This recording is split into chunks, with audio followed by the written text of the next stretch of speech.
3-day junket. 3 different A 3-day movies. That's junket. a long What? Tad Hamilton, this, and torque. Torque, but Torque's coming out the week before these other two. Yes. You know, I didn't even look at the release schedule.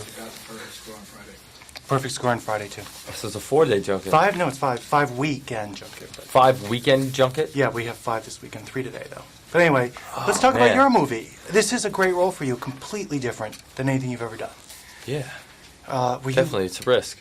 It's what? It's a risk. Risk. Yeah. A risk you wanted to take, though. Yeah, why not? Were you looking for something? This is a heavy. It's got heavy. It's heavy material. Yeah, I was looking for something that had the right message, that was socially conscious, that was an interesting character, something I hadn't played before, something people hadn't seen me do, and this was the one, and it had the right vision, and it had the right scope, and you know, the budget wasn't gigantic. It was like a $9 million movie, so I didn't feel responsible for this huge investment that some guy made, and everything was just right about it, Yeah, and you also get to delve into something new, psychology.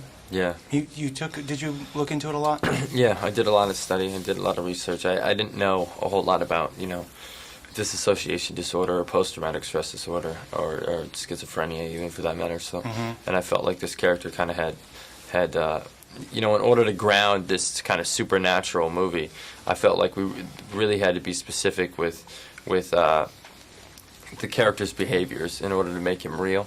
So I did a lot of study of those different mental disorders, and it was really enlightening. I mean, I learned a lot. Did you? Yeah, I was just going to ask you that because this takes you in places that as an audience member you don't usually go.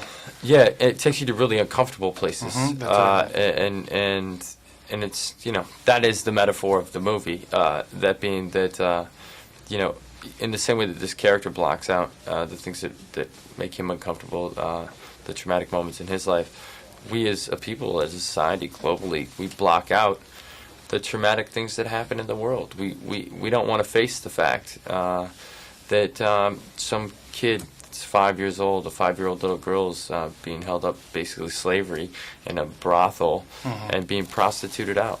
We don't want to face the fact that some kid didn't eat today. We don't want to look at some innocent person that just got shot through the head for no reason because he was in the middle of something. We don't want to think about that as a people, and this movie says you have to not only recognize it, you have to look at it, and then be responsible for it and be active at fixing it. Now that's being such heavy stuff on the set. I was watching the B-roll. It looks like you fooled around a lot though, and had a lot of fun and broke away from it in between behind the scenes stuff. No? Not so much, man. No, they just showed that portion of it. Did they? Yeah. That was probably the one time on the set that we actually got out and went, whew, okay, it must have been towards the end when we started to feel like we were in good shape. We're wrapping up. Now, what about MTV? You're still doing some stuff. I saw something on the wire the other day. You got a new show coming up? Yeah, we ended Punk'd, but the DVD is coming out on January 20th, and there's some new segments in the DVD that people haven't seen before. We have a new show called My New Best Friend that we're working on, and another show called Snafu.